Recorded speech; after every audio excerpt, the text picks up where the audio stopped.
Two আশার প্রদীপ বিশেষ একটা গুরুত্বপূর্ণ তোমাদের ক্লাস উপস্থাপন করেছি, সেটা হচ্ছে ভাষা।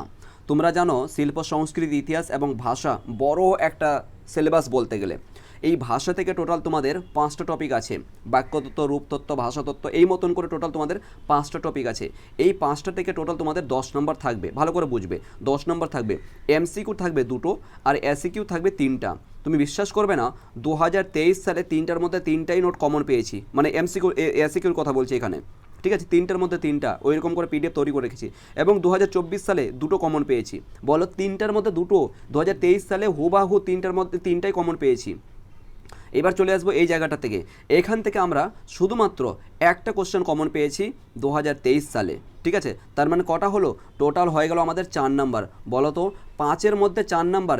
এই 5টা টপিক থেকে, ভাষাবিজ্ঞান, রূপতত্ত্ব, বাক্যতত্ত্ব, টোটাল 5টা টপিক আছে। এখান থেকে টোটাল মিনিমাম যদি তুমি কোশ্চেন তৈরি করো, মিনিমাম 1-1.5 হাজার কোশ্চেন হবে। সেখান থেকে আমরা এমনভাবে পরিশ্রম করে তোমাদের 2015 থেকে 2024 পর্যন্ত পুরো 9 বছরের প্রিভিয়াসের কোশ্চেন ঘেটে কিন্তু তোমাদের সামনে এই পিডিএফটা উপস্থাপন করা হয়েছে। এতটা পরিশ্রম করে তৈরি করেছি। আই হোপ এটা তো কমন আছেই, এই 5 নম্বরটা তো কমন আছে, এটা তো থাকবেই, প্রতি বছরে আছে, এই বছরে থাকবে। প্রত্যেকটা উত্তর কিন্তু উত্তর সহ বলে দেওয়া আছে, প্রত্যেকটা নোট দেওয়া আছে, দেখতে পাচ্ছ প্রত্যেকটা নোট। এবং 5 নম্বরের জন্য কি কমন আসবে সেটাও বলে দিচ্ছি, বিশেষ করে শর্টকাটের জন্য বললাম, ঠিক আছে? এমসিকিউ এসিকিউর জন্য বললাম। তাহলে তোমরা চাইলে এই এমসিকিউ এবং এসিকিউ পার্টটা নিতে পারো, ঠিক আছে, আমাদের আশার প্রদীপ থেকে। আর কিছু লাগবে না। এরপর চলে, তার মানে আমরা 5 নম্বর, 5-এর মধ্যে আমি তোমাদেরকে কথা দিচ্ছি 2025 সালে নিশ্চিত যে 3 থেকে 4টা কোশ্চেন কমন পাবোই। মানে 5-এর মধ্যে 3 থেকে 4। বলো এর চেয়ে 1,500 2,000 কোশ্চেন হয়, সেখান থেকে আমি তোমাদেরকে 3-4 নম্বর দিয়ে দিচ্ছি হাতে ধরিয়ে ভাই। আর কি চাই এর থেকে বলো? এরপর চলে আসবে 5 নম্বরের ক্ষেত্রে কী কী পড়তে হবে। এটা কিন্তু সমস্ত নোট আমাদের আশার প্রদীপ থেকে দিয়ে দেওয়া হয়েছে।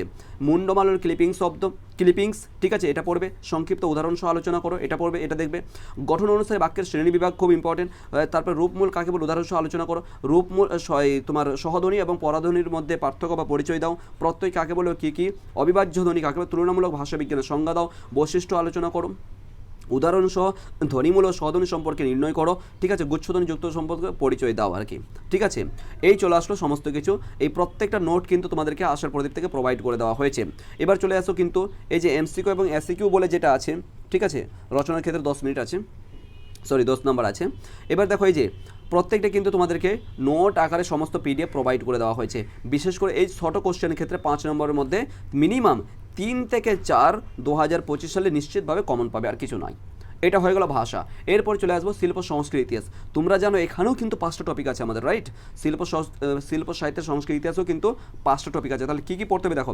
টোটাল 13 নম্বর হচ্ছে, থাকবে তোমাদের দুটো 2 × 5 = 10, থাকবে তোমাদের 10 নাম্বার, অর্থাৎ দুটো থাকবে তোমাদের বড় কোশ্চেন, 5 নম্বরের কোশ্চেন। কী কী দেখবো?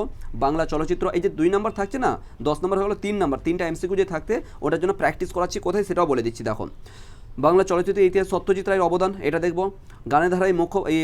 গানের ধারায় কে যেন, হেমন্ত মুখোপাধ্যায়ের অবদান, এটাও নোট দেওয়া হয়েছে। বাংলা চিত্রকলাতে রামকিঙ্কর বেজ, এটাও তোমাদেরকে দিয়েছি আর কি নোট। মান্নাদের নোট দিয়েছি, কাজী নজরুল ইসলামের নোট দিয়েছি, কদম্বিনী বসুর নোট দিয়েছি, বিধানচন্দ্র রায়েরও নোট দিয়েছি, জগদীশচন্দ্র বসুরও নোট দিয়েছি। পট শিল্পটা ইম্পর্টেন্ট, পট শিল্পের উপর নোট দিয়েছি। হ্যাঁ, প্রফুল্লচন্দ্র রায়, মৃণাল সেন, সবটাই নোট দিয়েছি। জামিনীরা নোট দিয়েছি, মান্নাদের নোট দিয়েছি। রামায়ণ বর্ণিত কাহিনী খুব ইম্পর্টেন্ট, এটাও নোট দিয়েছি, ঠিক আছে। সলিল চৌধুরী, এটা কিন্তু রচনার ক্ষেত্রে ইম্পর্টেন্ট, ঠিক আছে, তাও কিন্তু নোট দিয়েছি। তোমরা রচনা আসুক বা অথবা তোমার এখানে শিল্প সাহিত্য সংস্কৃতি ইতিহাস থেকে এই জায়গাটাতে ঢুকুক, প্রশ্ন যেখানে আসুন না কেন ওই একই নোট কাজ করবে। রজনীকান্ত নোট দিয়েছি, নন্দলাল বসু নোট দিয়েছি, কালীঘাটের পরিচয় সেটাও নোট দিয়েছি, অবনীন্দ্রনাথ ঠাকুর এটাও নোট দিয়েছি, জোড়াসাগরের পরিচয় নোট দিয়েছি। প্রত্যেকটার কিন্তু নোট প্রোভাইড করা হয়েছে আশার প্রদীপ থেকে। আই হোপ এর মধ্যে তুমি দুটো নোট কমন পাবেই, মানে পাবেই। কারণ দেখো এখানে কিন্তু পুরো 5টা টপিক আছে, ঠিক আছে। গান, ক্রীড়া, তারপর তোমার তার কী জানো, চিত্রকলা, বিভিন্ন, অর্থাৎ 5টা টপিক আছে। 5টার মধ্যে কতগুলো সিলেবাস আছে তুমি জানো? শুধুমাত্র ট্রেন্ডিং বিষয়গুলো, অর্থাৎ যেগুলো ইম্পর্টেন্ট আসার মতন সেগুলোই তোমাদের সামনে উপস্থিত করেছি। এই কয়েকটা ভালো করে একবার শুধুমাত্র দেখে যাবে, আর কিছু না।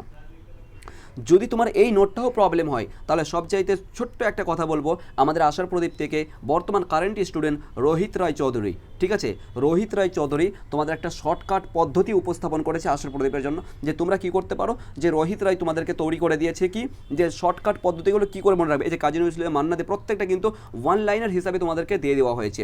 1 লাইনার বলতে কি, এক্সাম্পল ধরো কাজী নজরুল ইসলাম 1950 সালে জন্মগ্রহণ করেছেন ঢাকাতে, এক্সাম্পল বলছি, জাস্ট কথার কথা, ঠিক আছে।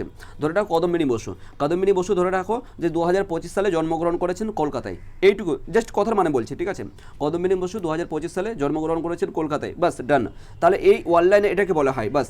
এবার তুমি কি করবে, ডক্টর কাদম্বিনী বসু জন্মগ্রহণ করেছেন কলকাতায় অমুক স্থানে, যদি স্থানের নাম জানা থাকে তাহলে বলবে, আদারওয়াইজ তুমি বলতে পারো ডক্টর কাদম্বিনী বসু জন্মগ্রহণ করেছেন এত সালে, বাস হয়ে গেল, তোমার একটা লাইন হয়ে গেল। এই মতন করে কিন্তু ছট করে কিন্তু তোমাদের কিন্তু আমরা কিন্তু একটা শর্টকাট পদ্ধতি মানে আর কি উপস্থাপন করা হয়েছে। তোমরা এইটা কিন্তু সবচেয়ে বেশি ইউজফুল হবে যাদের আর কি জীবনীগুলো মানে অবদানগুলো মুখস্থ করতে প্রবলেম হচ্ছে, সেক্ষেত্রে বলবো আশার প্রদীপের সঙ্গে যুক্ত হয়ে যাও 8100191916 8100191916 এই নাম্বারে, ঠিক আছে। 8100191916 এই নাম্বারে হোয়াটসঅ্যাপ করো। এই নাম্বারে হোয়াটসঅ্যাপ করে তোমরা সমস্ত নোটগুলো কিন্তু পেয়ে যাবে। শুধুমাত্র এই নোটটা নয়, এই শিল্প সাহিত্য সংস্কৃত পুরো 80 মার্কের ফুল সিলেবাস তোমরা মাত্র 35 টাকাতে পেয়ে যাবে। ফুল সিলেবাস, পরশুদিন পরীক্ষা আছে, তোমরা লাস্ট মিনিট বলে একবার দেখে যেতে পারো, লাস্ট মিনিট ফাইনাল সাজেশন হিসাবে দেখে যেতে পারো। এরপরে চলে আসবো আমরা রচনার ক্ষেত্রে আমরা কি দেখতে পাবো, আর কিছুই না, দেখে নেবো খালি এইগুলো কয়েকটা, নারায়ণ দেবনাথ দেখবো, সলিল চৌধুরী দেখবো, কাজী নজরুল ইসলাম দেখবো, ঋত্বিক ঘটক দেখবো, সত্যজিৎ রায়, মাইকেল মধুসূদন দত্ত আর নীরেন্দ্রনাথ চক্রবর্তী, ঠিক আছে, এইগুলো দেখবো। এবার কথার মানে বলছি, দেখো জীবনী রচনা আসার মতন তো অনেক কিছু আসতে পারে, কিন্তু একটা সহজ কথা হচ্ছে কি, দেখো এতগুলো কিন্তু মুখস্থ, এগুলো নাও আসতে পারে, কথার কথা বলছি, এগুলো নাও আসতে পারে। তাহলে কি করবো, দেখো এগুলো যদি না আসে তার মানে একটাই ফরম্যাট, এক কথায় জীবনীমূলক রচনার ক্ষেত্রে যাই আসুক না কেন, রচনা লেখার যে ফরম্যাটটা সেটাই লিখে আসবে, ঠিক আছে, লিখতে হবে, সেটা লিখে দেওয়ার আচ্ছা ইউটিউব চ্যানেলে দেওয়া হয়েছে। যে দেখো আমাদের যে আশার প্রদীপের যে ফরম্যাটটা আছে, তুমি কারো জীবনী মুখস্থ করো না, রচনা মুখস্থ করতে আমি বারণ করছি, মুখস্থ করতে হবে না, ঠিক আছে। কী করতে হবে, আশার প্রদীপের যে ফরম্যাটটা দেওয়া আছে, ঠিক আছে, সেটা তোমরা দেখে নেবে একবার, কী করে লিখতে হবে সেই ফরম্যাটটাও কিন্তু তোমাদের হোয়াটসঅ্যাপ গ্রুপে দিয়ে দেওয়া হয়েছে। যারা তোমরা অ্যাডমিশন হয়েছে আশার প্রদীপে, তোমরা যারা আর কেউ হতে যাচ্ছ, এই নাম্বারে হোয়াটসঅ্যাপ করো 8100191916 এই নাম্বারে, ঠিক আছে, 1916 এই নাম্বারে হোয়াটসঅ্যাপ করে বলবে যে আমার বেঙ্গলির জন্য নোটগুলো চাই, বেঙ্গলির জন্য সাজেশনটা চাই, ঠিক আছে। তোমাকে 100% গ্যারান্টি বলবো, 2000% গ্যারান্টি লিখে নাও, কমন নিশ্চিত কমন পাবে। বাস এখান থেকে হাতের লেখা যদি ঠিক থাকে 10-এর মধ্যে 8 থেকে মিনিমাম 8 থেকে 10-10-10-এর মধ্যে পাবেই। তুমি পয়েন্ট টু পয়েন্ট আকারে লিখে দিয়েছি, তোমরা খুব সহজেই তোমরা ওটাকে ইউজ করতে পারবে। বলো যদি কারো কোনো কোশ্চেন থাকে অবভিয়াসলি তোমরা বলবে, ঠিক আছে, কারো কোনো কোশ্চেন থাকলে কমেন্ট করো, হ্যাঁ। তার সঙ্গে কিন্তু তোমরা সাজেশনের জন্য এই নাম্বারে যোগাযোগ করো, ঠিক আছে, 8100191916 এই নাম্বারে যোগাযোগ করে হোয়াটসঅ্যাপ করে তোমরা বলবে যে আমার কী সাবজেক্টের নোট লাগবে, বাকি কথা সমস্ত কিছু তোমাদের নোটস কিন্তু তোমাদের সেই হোয়াটসঅ্যাপ গ্রুপে প্রোভাইড করে দেওয়া হবে। Thank you so much. আর যারা নতুন আছো প্লিজ সাবস্ক্রাইব করে নাও।